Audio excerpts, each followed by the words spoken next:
So the praxis that I am recommending is that we sit where others have sat, that we sit where queer people have sat, where black people have sat, where immigrants have sat, and that in the next few weeks we intentionally engage in this praxis because it will give us the information that we need to be compassionate one to another. It will give us the impetus that we need to build community, to be in common concern and interest one with another.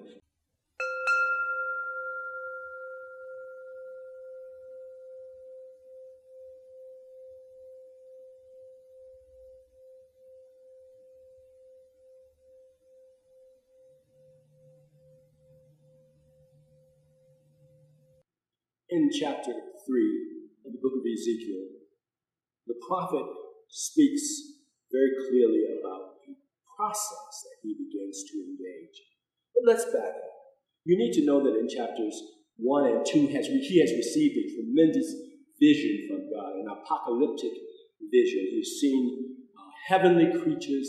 He's seen wheels that were turning within wheels.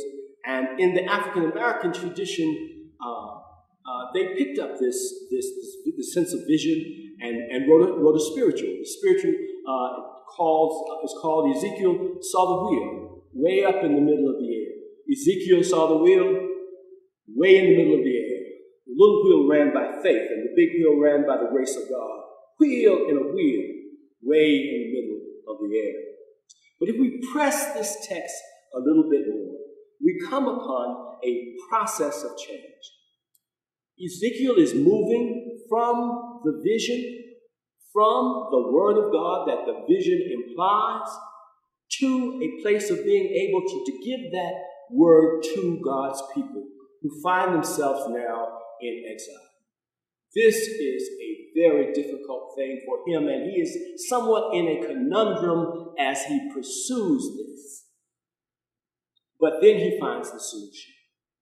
He moves to where the people are and begins to sit among them. In fact, in the 3rd chapter and the 15th verse, he says, I saw the exiles. I went among them in Tel Aviv as they sat by the river Kabar, and I sat where they sat. A complete change of the dynamics, where now we are at a parallel level of understanding one to another, moving past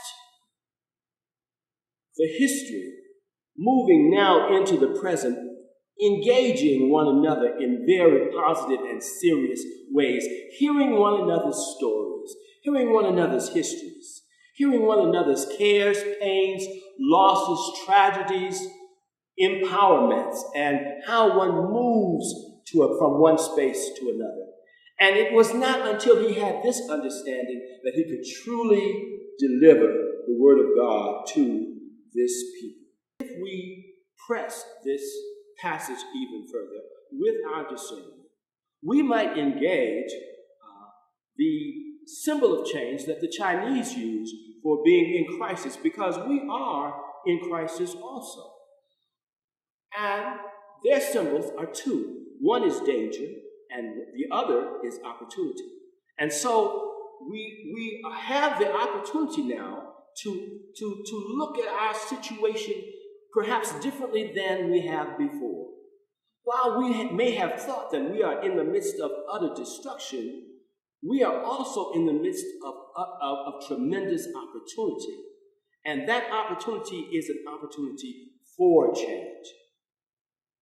So the praxis that I am recommending is that we sit where others have sat, that we sit where queer people have sat, where black people have sat, where immigrants have sat, and that in the next few weeks we intentionally engage in this praxis because it will give us the information that we need to be compassionate one to another. It will give us the impetus that we need to build community, to be in common concern and interest one with another. This is a gift of the African American church as well, for we are a communal people. We have our issues, but we are a communal people, and we are best when we are in community together.